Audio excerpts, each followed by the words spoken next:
In this section, we're going to be in chapter 1.3. We are talking about transformations of graphs of functions. And the transformations that we are going to learn about are shifting, reflecting, and stretching. So the way that we're going to do this is with a little bit of discovery. We're going to be working in the graphing calculator for most of this lesson. All right, so I have four different families of functions here. So the first one is this first row. Okay, so we're going to be dealing with parabolas, and I'm going to show you what some different things we'll do on the parabolas when you're graphing. So go ahead and get out your graphing calculator, and I'm not gonna work together with you until the last one. So I'm just going to show you what happens. So on our first one here, I wanted you to graph x squared. And I'm going to show you in the last one how you graph these. So here's x squared, and then I wanted you to graph this red one next, the x minus 5 quantity squared. And what I want you to see is what happens between the blue graph and the red graph, and how does this 5 affect it? Well, if you'll look, right here, the vertex was at 0 on x squared, but now in the red, it's over here very specifically at the number 5. And so we have shifted, and the graph is essentially, it's exactly the same. We have shifted to the right 5. And then the last one that we were going to graph was this graph in black here, x minus 5 quantity squared plus 1. And what happened there is this blue graph has now shifted right 5 and up 1. The second graph I wanted you to look at was similar, and you can look at it, but it's again another transformation of not a reflection, but just a shift. So here the red graph is x plus 2 quantity squared. So we have a plus 2 inside the exponent, but notice that the graph shifted left 2. So over here, when we did the first one, we had a minus 5, and it went right 5. The red graph went right 5. And then in our second example, a plus 2 goes left 2. And so it's kind of opposite of what you think. When your transformation is here inside the parenthesis, then it's the opposite. It's sort of the opposite way. And then the last thing I had you do was go ahead and then add a minus 3 at the end. And when you have the minus 3, now that worked out normally. The graph shifted down 3.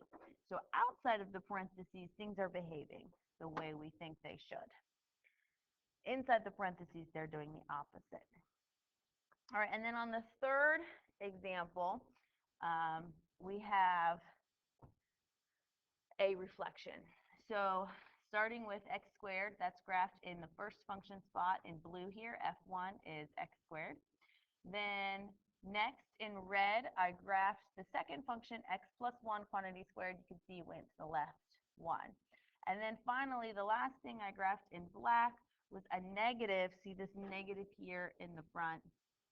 Negative x plus 1 quantity squared.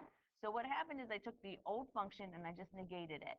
And what that does is all of your y values become the negative of what they were before.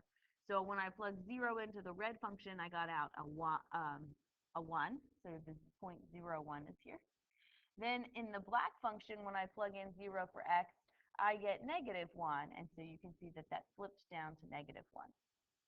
All right, so let's do this last one together. And I want to graph x squared, and I'm actually not going to graph x squared. We've graphed that enough times. Let's start with graphing x minus 2 quantity squared. So here in our graphing menu, I'm going to type in x minus 2 quantity squared.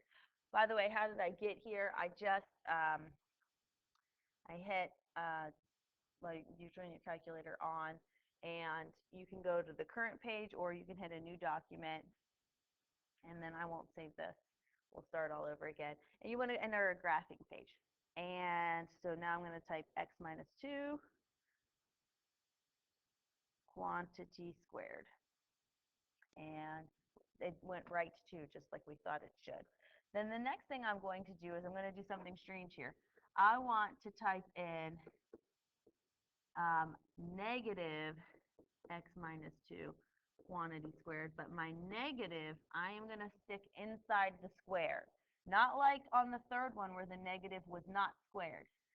When the negative was not squared, we flipped down over the x-axis. But what's going to happen here when I put the negative inside the square? So let's see here. If you hit Control G, this menu here pops up.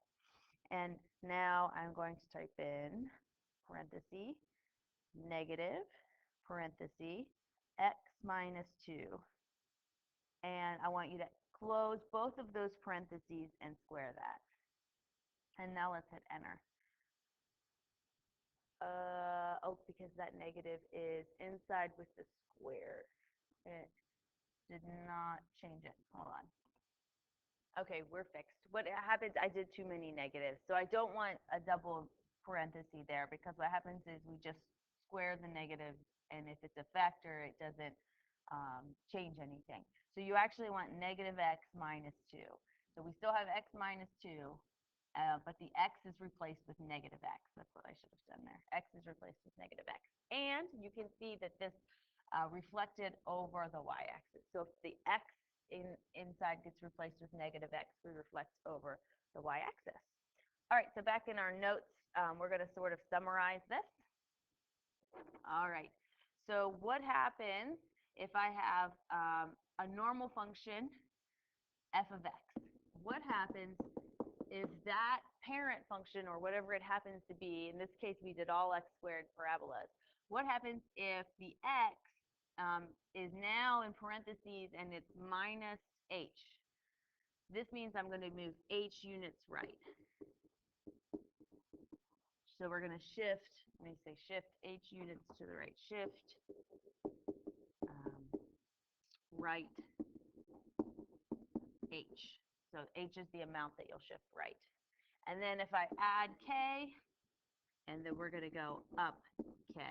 Now when h is negative, then you'll go left. But that you'll see a positive in there. Again, it's the opposite because of this big minus sign here. And if k is like negative 2, then you'll be adding negative 2. Most of us write that as minus 2, and you'll actually go down 2. Okay, and then in general, this is a lot of what's happening. So here, this will be right h again, and this will right or up k. Okay, and then the negative, if we have a negative here, then this is going to reflect over the y-axis. And a negative here, that's a negative, I don't know why it's plus or minus, but a negative here, we're going to reflect over the x-axis. All right, so when you come to class tomorrow, you need to bring your graphing calculator, and on your graphing calculator, I want to see everything graphed, not just this x minus 2 quantity squared and the negative x minus 2 quantity squared.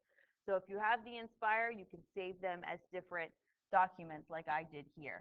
Now this is the teacher software, so I can scroll between them easily, and you won't be able to.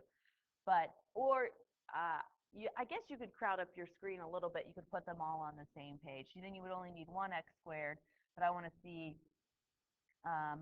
x minus 5 squared and x minus 5 squared plus 1, and then x plus 2 squared and x plus 2 squared minus 3. Then I want to see the reflection over the y-axis of x plus 1, and lastly, the reflection over the y-axis of x minus 2. Okay, so back to our notes. Then there's one additional type of transformation, and this is a non-rigid transformation, because the graph will not look like the same parabola just picked up and moved around or flipped over. This time you're going to actually take like the arms of the parabola and stretch them up or stretch them out. Okay, now it's interesting because if something stretches horizontally like a parabola, if we have a horizontal stretch of a parabola, and someone is taking these two arms here and just pulling them apart, but it's a different way of, you could also think that someone pushed down on the top and it's a vertical shrink, and it's the same exact kind of thing. So we have that in common. But let's look at what happens here. We're just going to state what happens here. My normal graph here is x cubed minus 2. I'm going to sketch these. So x to the third is this graph here, where we have 0, 0, 1, 1, and negative 1, negative 1. But then this has a minus 2. So I'm going to pick that graph up and move it down 2. I don't want to. Okay. So what happened there is, there we go. So we have, now this is at negative 1, negative 2. I know I'm cheating because you don't have a smart board to just pick your graph up. But this is down 2. What happens if instead of an x cubed, I have a 1/2 x cubed? So let's see what happens in our x in an xy chart. So before, over here, when I graphed the x cubed minus 2, I had 0, negative 2, negative 1, negative 3, and 1, negative 1. So with the 1/2 x squared, if I plot 0 here, I still get negative 2. And so I still have this point of 0, negative 2.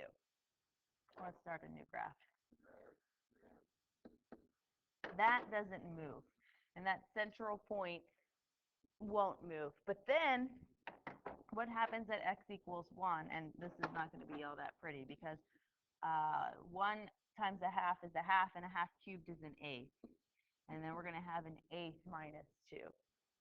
And so instead of 1 minus 2, we have an eighth minus 2. So that's going to be up further. And then if I use negative 1, I'll have negative an eighth minus 2, which is not close to negative 3. It's closer to negative 2. And then, all right, so this isn't telling me all that much. So let's try 2 and negative 2, and those will give us pretty numbers. So it's now at 2 that I'm going to get these prettier numbers from before. At 2, I get negative 1, and at negative 2, I get negative 3. And so if I plot these, 2, I got negative 1, and at negative 2, I get negative 3. This is negative 3. And so what happens, and this is not looking very nice. All right, but I tried to fix it up a little bit there. So you can see that this original x cubed graph is now wider, okay? And so this is a horizontal stretch by a factor of 2. Then what happens, we're going to do in blue, the 8x cubed minus 2. All right, here's our graph.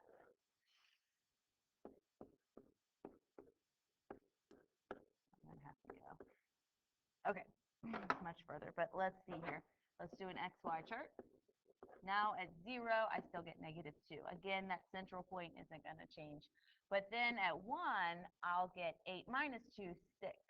So 1, I'm all the way up here at 6. And then at negative 1, I get negative 8 minus 2, negative 10. And let's scroll down to find that. Negative 10, much further down here. And so now my graph is very tall and skinny.